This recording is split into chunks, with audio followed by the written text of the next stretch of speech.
Ça va?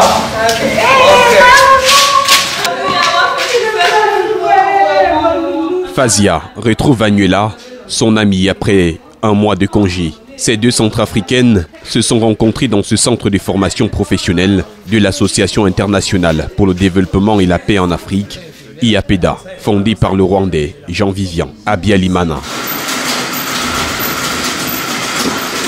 Ici, elles se forment en couture, une option bien nourrie par elles, à qui la vie n'a pas souri depuis leur arrivée au Cameroun en 2014. J'ai fait robe évasée, j'ai fait robe pliée, le jupe droite avec juste là, c'est mon œil à côté de la jupe droite là. J'ai beaucoup fait, voici les jupes que je fais, voilà ça, voici mon ongle là-bas.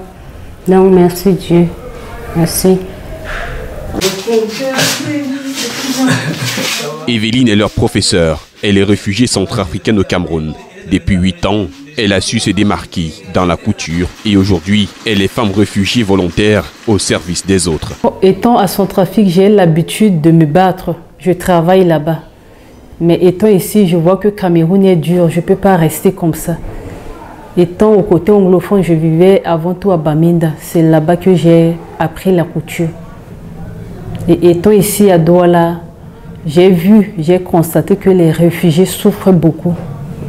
Alors j'ai accepté de travailler avec M. Jean-Vivien et les autres pour mettre mon savoir à la disposition de mes frères et sœurs réfugiés, afin que chacun ait une profession pour les aider, comment vivre. Pour Evelyne, ses élèves sont plutôt bien partis pour gagner leur vie, de la même façon qu'elle. Je suis très ravie, très contente en tout cas. Parce qu'après la formation de 4 mois, je suis surpris que eux-mêmes à leur niveau, ils sont capables de couper et coudre et porter leurs propres habits. Ils ont la volonté. La couture est un fort moyen pour ces femmes de s'insérer socio-économiquement dans la ville de Douala. Un moyen aussi d'oublier le calvaire de l'exil favorisé par la guerre civile en RCA, qui en est à sa 10e année aujourd'hui. On va à Douala en voiture. J'ai fait 2 jours en route. Par hasard comme ça, t'en as trouvé et à mon voisine à Centrafrique qui est connue ici.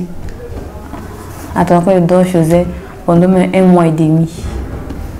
À tant que maintenant j'ai trouvé mon mari aussi qui s'est avec les enfants à la maison. J'étais avec ma grand-mère.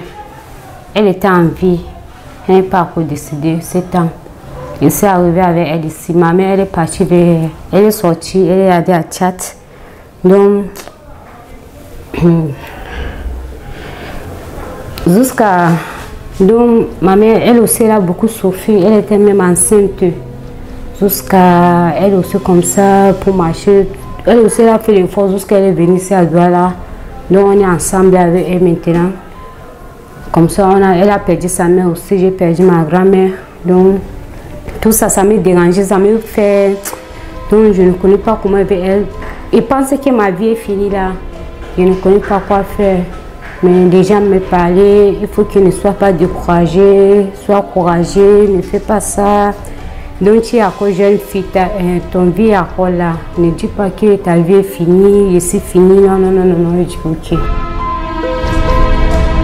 Une histoire aussi similaire que celle du Rwandais Jean-Vivian Habyalimana, le promoteur de ce centre. En 88, quand la guerre commençait chez nous, et puis j'ai acquis assez d'expérience dans le cadre de vie d'asile, de vie de victimes de guerre.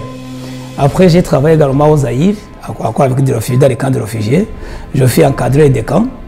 Et au Congo-Brazzaville, je suis arrivé là-bas, j'ai fait l'agriculture et l'élevage.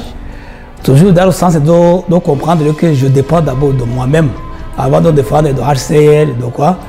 Et puis à Centrafrique, je fus de passage.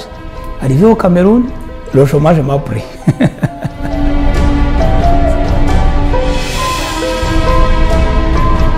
Une histoire qui le fait marrer aujourd'hui, car en côtoyant les Camerounais dans leur habitude, Jean-Vivian a su se démarquer depuis 2000.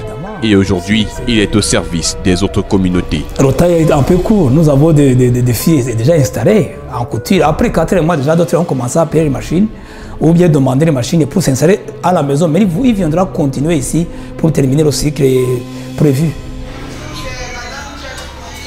Il travaille au quotidien avec Mathieu Chouamou, l'un des Camerounais de l'association qui fonctionne jusqu'ici sous fonds propres. Comme je disais, l'accompagnement, c'est vrai que pour l'instant, nous n'avons pas encore eu un réel accompagnement financier. Nous nous battons comme nous pouvons pour faire avancer le centre.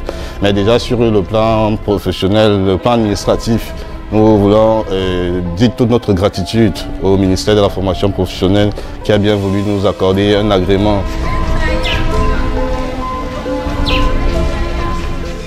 Il y a un an, le Cameroun enregistrait plus de 100 milliers de réfugiés par an, en majorité centrafricaine, selon le HCR. Si la plupart d'entre eux errent encore dans les rues de Douala et Yaoundé, dormant à la Belle Étoile, une bonne minorité, comme Fazia et Vanuela, ont su découvrir l'envers du malheur de l'exil.